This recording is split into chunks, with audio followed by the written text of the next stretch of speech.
Cosa fare se l'ex non paga il mantenimento? Il sequestro dei beni. Il diritto di famiglia prevede specifici strumenti per garantire il pagamento degli obblighi di mantenimento a favore del coniuge debole e dei figli. In un precedente video, di cui vi lasciamo il link in descrizione, abbiamo parlato del versamento diretto a garanzia del mantenimento dei figli.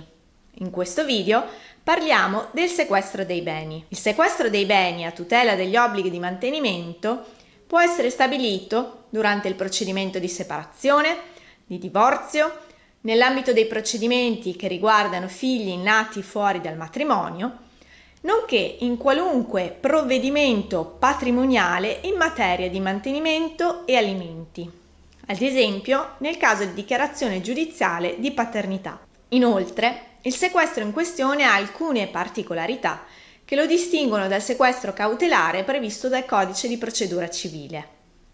Si tratta di uno strumento nato per garantire il tempestivo e integrale pagamento del mantenimento stabilito in favore della parte economicamente debole o dei figli.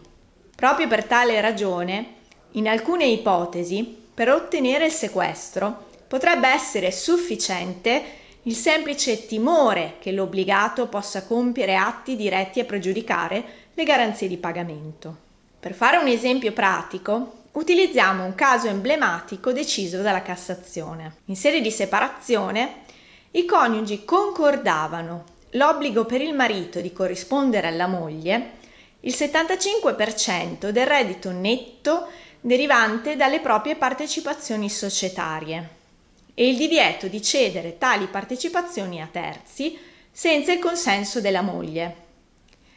Il marito cedeva le partecipazioni a terzi, violando quindi quanto concordato, ma provvedeva regolarmente all'obbligo di mantenimento della moglie. In questo caso, secondo la Cassazione, anche in mancanza di un attuale inadempimento del marito all'obbligo di pagamento, la moglie aveva ben diritto di agire per ottenere il sequestro dei beni, poiché tale strumento si pone a garanzia del pagamento e ben può applicarsi anche per garantire quanto stabilito dalle parti in occasione della separazione consensuale.